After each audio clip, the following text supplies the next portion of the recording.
que tu penses déjà de cette image de on ne peut pas même questionner la spiritualité quand on est scientifique? Non, c'est une question immense, mais je vais essayer de faire une réponse rapide. Euh, D'abord, le problème, c'est la fin de ta remarque. Tu as dit quand on est scientifique. Le verbe être, normalement, il définit ton essence, ton ontologie. Donc, ça reviendrait à dire je suis scientifique et rien d'autre. En fait, ça reviendrait à dire ça. Donc, je ne peux pas aimer, je ne peux pas manger, je ne peux pas m'émerveiller, je ne peux pas non plus cultiver des fleurs parce que je suis scientifique. Ça n'a absolument aucun sens. En réalité, je ne suis pas scientifique. Je ne suis pas scientifique. Je suis un être humain innervé de désirs et de contradictions qui parfois pratique un peu de science. Exactement comme chacun d'entre nous ici a une activité professionnelle ou une passion. Donc déjà, je pense que c'est très important de ne pas nous effondrer, parce que ça aussi, c'est une des violences systémiques terribles, de nous effondrer soit dans notre position sociale, soit dans notre état racial, soit dans notre activité professionnelle. Mais je sais très bien que c'est pas ce que tu faisais. Hein, Oui, mais mais c'est non, bien. mais c'est pas à toi que je fais la remarque. Hein. Mais je veux dire, voilà, C'est pas un grave, je le écueil. prends bien. C'est un écueil. Alors une fois qu'on a dit cette banalité, c'est vrai, c'est vrai. Je pense que ce que tu dis est vrai. Il y a beaucoup de scientifiques pour qui c'est même encore plus large que la spiritualité. C'est l'idée d'un ailleurs est insupportable parce que la science, en fait, serait une sorte de révélation du monde en tant que tel. Bon, alors ça, c'est une posture qui est possible.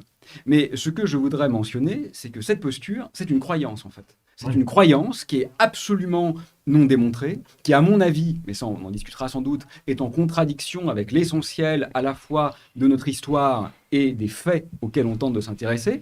Et c'est une croyance qui, je crois, est relativement violente en réalité. Et qui ne s'inscrit pas du tout dans la continuité, hein, parce qu'il ne faut quand même pas oublier que notre père à tous les scientifiques, Isaac Newton, considérait que l'exégèse de la Bible était une activité beaucoup plus importante que la découverte des lois de la gravitation universelle. Donc, quand Newton hiérarchisait son propre travail, pour lui, c'était tout à fait évident.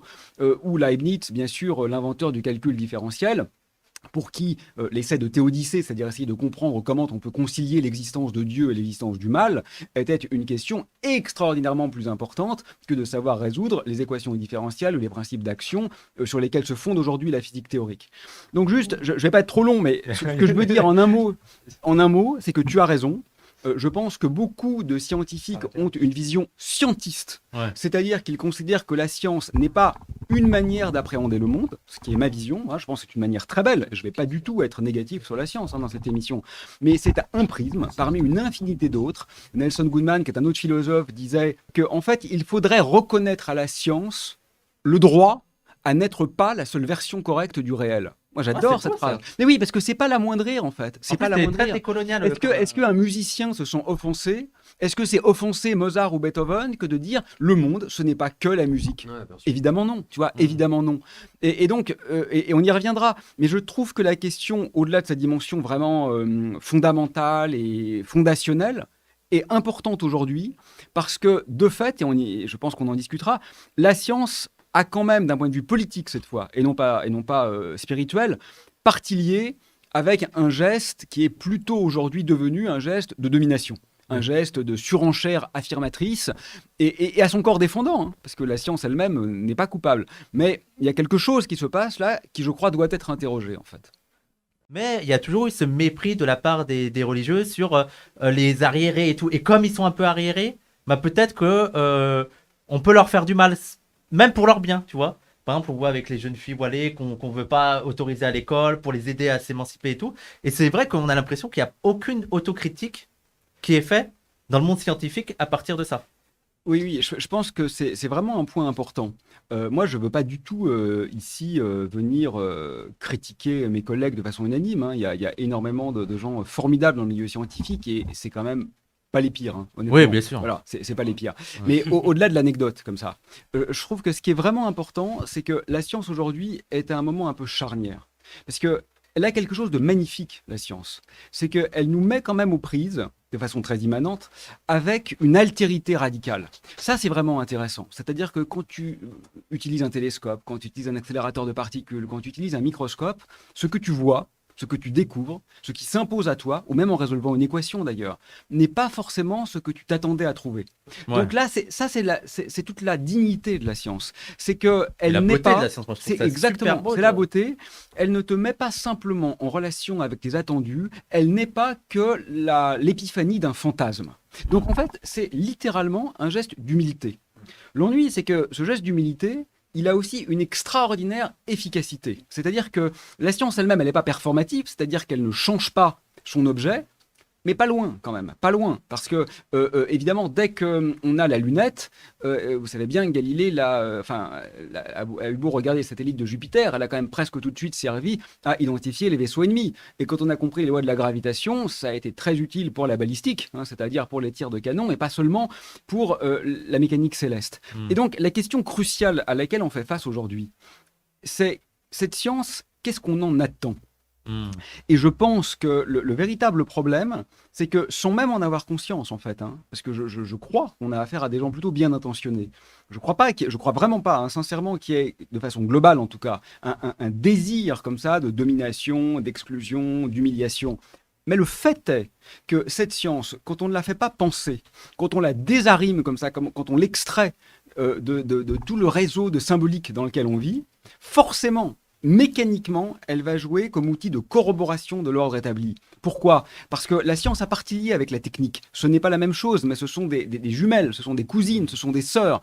On sait très bien que la technique permet le développement des sciences et que les sciences permettent le développement des techniques. Elles sont en dialogue incessant. Et la technique, elle est utilisée pour quoi ? Elle est utilisée par l'ordre dominant pour permettre la surenchère de domination, pour le meilleur ou pour le pire d'ailleurs, hein. Domination, ça peut être dominer la maladie et on est bien content de dominer certaines pathologies. Donc domination n'est pas forcément que péjoratif, mais ça peut l'être aussi. Et moi, ce que j'aimerais vraiment aujourd'hui, c'est qu'on réinvente une sorte de poétique de la science. Mais alors attention, hein, poétique, ça ne veut pas dire qu'on va faire des équations avec une rose entre les dents, hein. C'est poétique au sens de Katav Yassine, c'est-à-dire le poète comme un boxeur. Ouais. D'accord ? Le poète comme un boxeur. Et à ce moment-là, d'utiliser vraiment la science comme une arme de subversion, non pas pour réinventer un truc nouveau en lui insufflant, tu vois, une idéologie. Parce que ça serait la travestir aussi. Moi, je ne crois pas à ça. Je crois qu'il ne faut pas faire ça. Il faut se laisser surprendre. Mais il faut que cette surprise, on la fasse vivre en tant que surprise, en tant qu'outil de déstabilisation. Enfin, écoute, une seconde, politiquement, là, oublions la spiritualité. Politiquement, il y a une seule chose qui est certaine aujourd'hui. Une seule, c'est qu'on est en train de commettre un suicide collectif.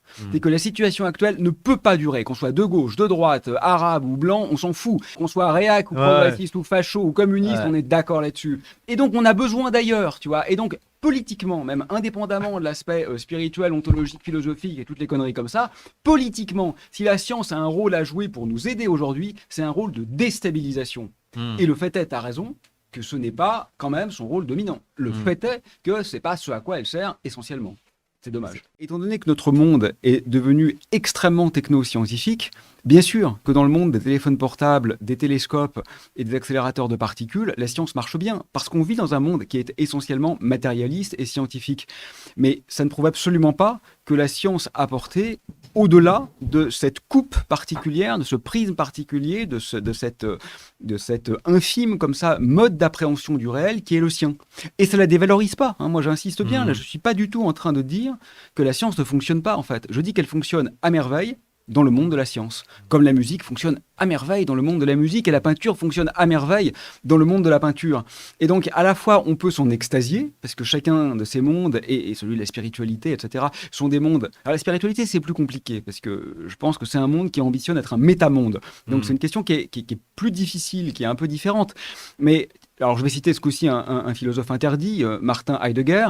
On sait pourquoi il est interdit, parce qu'effectivement, il y a des très lourds reproches à lui faire. Ouais. Non, mais voilà, il n'y a aucun doute que Heidegger est problématique. Il n'empêche que, malgré tous les problèmes réels qui sont attachés à sa personne, il y a une pensée aussi. Ouais. Et la pensée intéressante chez Heidegger, c'est que, finalement, la science... ne pense pas, dit-il d'ailleurs. Oui. Sa pensée, c'est que la science ne pense pas. C'est pas péjoratif envers la science. Ce que ça veut dire en réalité, c'est que la question essentielle pour lui, c'est celle de l'être. C'est vraiment celle de l'origine de l'ontologie. C'est-à-dire que pour lui, il y a un étang, qui est ce stylo, mais l'étang stylo, c'est ce à quoi s'intéresse la science. C'est-à-dire comment il tombe, quelle est sa couleur, quelle est sa forme, quelle est sa résistance si je le casse. Toutes ces questions sont tout à fait valables dans le domaine de la science, et on est bien content d'avoir des matériaux résistants et des machines d'imagerie par résonance magnétique quand on est malade. Il n'y a aucun doute là-dessus. Mais elles échappent, elles s'extraient de la question qu'on peut appeler soit philosophique, soit spirituelle, qui est la question de Parménide, qui est la question de l'être, en fait. Et il distingue l'être des étangs. Et ce qu'il dit, c'est que l'homme, qui pour lui est le Dasein, c'est-à-dire qui est une sorte de lien comme ça, c'est le lien entre les choses matérielles et l'être conceptuel, se perd quand il s'effondre dans la technique. Non pas parce que la technique, ce serait mal, parce que la technique, elle sert aussi, on peut la critiquer, et en même temps, on a tous un téléphone portable sur la table, ça c'est vrai. Mais parce que dans le déploiement technique, en fait, on est littéralement en train d'exercer notre inhumanité, c'est-à-dire la part de nous qui ne cherche plus l'être.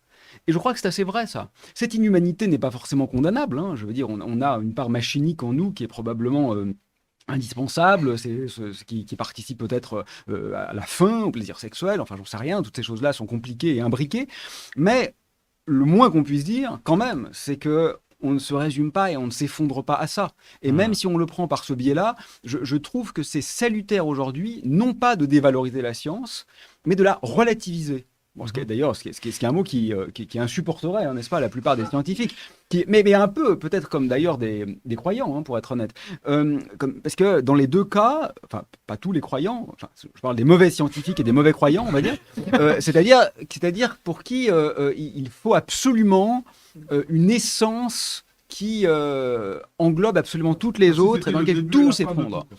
Et il me semble, enfin peut-être je me trompe, hein, bien sûr, mais moi il me semble que c'est un peu dommage. Il me semble qu'on rate quelque chose à faire ça et qu'effectivement on se fourvoie finalement en ratant un peu de cette diversité qui peut-être a un principe effectivement fondamental commun. C'est possible, je ne sais pas, mais là il faut être modeste, quoi.